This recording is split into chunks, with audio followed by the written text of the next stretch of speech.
ہم نے دیکھا کہ بہت محدود وسائل ہیں.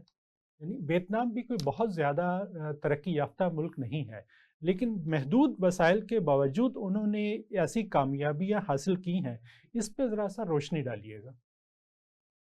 دیکھیے، ویتنام کے بارے میں ایک غلط فہمی جو عام طور پہ لوگوں کو یہ ہے کہ ویتنام جو ہے وہ شاید بہت ہی برے حالات میں ہے اور اس کی اکانومی کے اندر کافی مسئلے مسائل ہیں.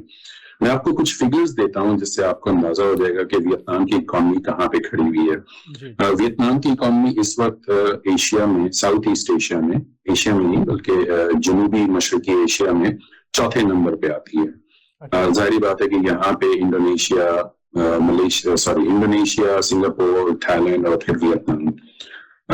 تو اگر آپ اس کو دیکھتے ہیں تو اس لحاظ سے یہ اکانومی کے آسیان ریجن میں، جو کہ ایسوسی ایشن of south East Asian nation ہے، وہاں پہ یہ چوتھے نمبر پہ ہے. لیکن بہت جلد 2030 میں یہ دوسرے نمبر کی اکانومی بن جائے گی. سر آسیان میں ٹوٹل تعداد کیا ہے؟ کتنے ممالک شامل ہیں اس میں؟ ٹوٹل اس میں 11 ملک ہیں. اگر آپ اس کو دیکھیں تو میانمار سے لے کے فلپینز تک اور تھائی لینڈ سے لے کے تیمور لیسٹے تک، جو کہ بھی ریسنٹلی پچھلے سال ہی اس میں انڈکٹ ہوا ہے.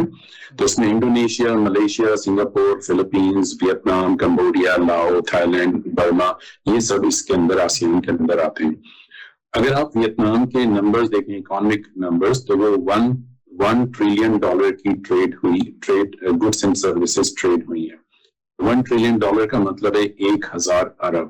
اور اگر ہم اس کو اور بالکل عام فہم زبان میں بولیں تو 1,00,000 کروڑ ڈالر کی انویسٹمنٹ ٹریڈ جو ہے وہ ویتنام کے میں ہوئی ہے پچھلے سال کے اندر. یہاں پہ لٹریسی کا ریشو 96% ہے. اور یہاں پہ لوگ تعلیم کو تعلیم کے طور پہ دیکھتے ہیں اور وہ اس کو حاصل کرنا چاہتے ہیں. میں اگر آپ کو اس میں تھوڑی سی مثال اور دوں، بات تھوڑی لمبی ہو جائے گی، لیکن آپ کو اس کا بنیادی فرق سمجھنا پڑے گا کہ یہاں پہ تعلیم اتنی زیادہ عام کیوں ہے. یہاں پہ جب میں پروفیشنل ٹریننگ کرواتا تھا تو اس میں میرے اسٹوڈنٹس جو ہیں وہ مجھ سے بڑی عمر کے لوگ ہوتے تھے. کچھ لوگ جو ہیں وہ 45 سال کے، کچھ لوگ 55 سال کے، 60 سال کے وہ بیٹھے ہوئے ہوتے تھے اور وہ نئے علم کو سیکھ رہے ہوتے تھے. اس میں سے بہت سارے لوگ شاید نہ بھی اس کو استعمال کریں لیکن اس کو سیکھنا چاہتے ہیں. اسی طرح آپ آ جائیں بچوں کا. یہاں پہ کیونکہ قومی زبان اور آفیشیل زبان جو ہے وہ ویتنامیز ہے تو بہت سارے بچے انگلش نہیں بولتے ہیں.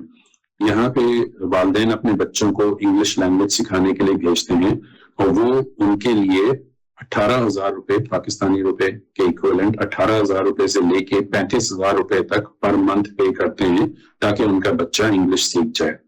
تو یہاں پہ جب آپ ڈیڈیکیشن دیکھتے ہیں اس طرح کی کہ یہ ساری چیزیں ہو رہی ہیں تو تعلیم کا معیار اوپر جائے گا.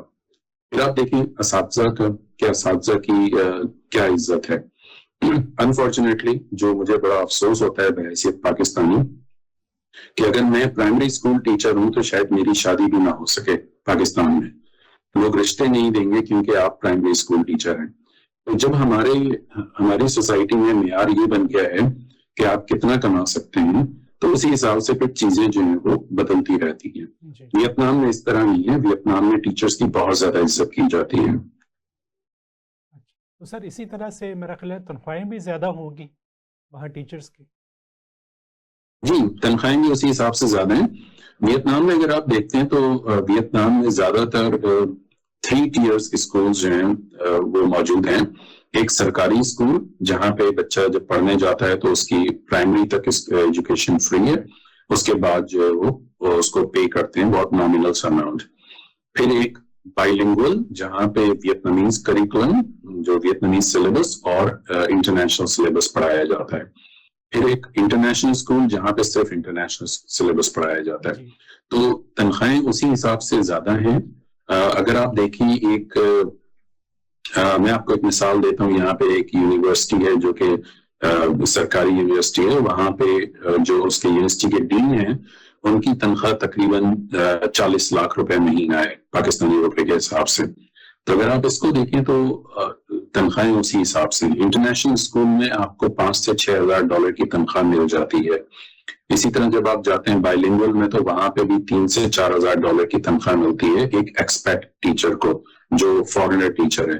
لوکل ٹیچرز کی اسی حساب سے about 60 to 70% of foreign teacher, ان کی سیلری اسی حساب سے ہوتی ہے.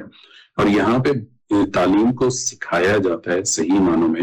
فار ایگزامپل اسٹیم اور اسٹیم کا شاید بہت سارے لوگوں نے شاید سنا ہوگا، نہیں بھی سنا تو ان کے لیے ضروری ہے کہ basically science and technology based education جو ہے وہ بہت زیادہ امپورٹنٹ ہے.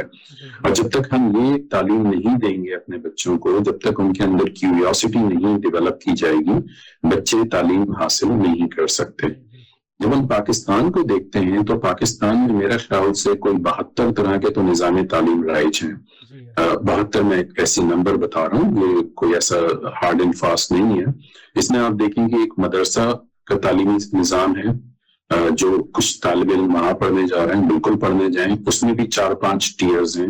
پھر آپ آ جائیں ایک گورنمنٹ اسکول، اس میں بھی 4-5 ٹیئرز ہیں. تو فار ایگزامپل اگر آپ لاہور کی بات کرتے ہیں تو وہاں پہ وہ جو D P S I think school system ہے، جو کہ بہت زیادہ اچھا سمجھا جاتا ہے گورنمنٹ اسکولس میں.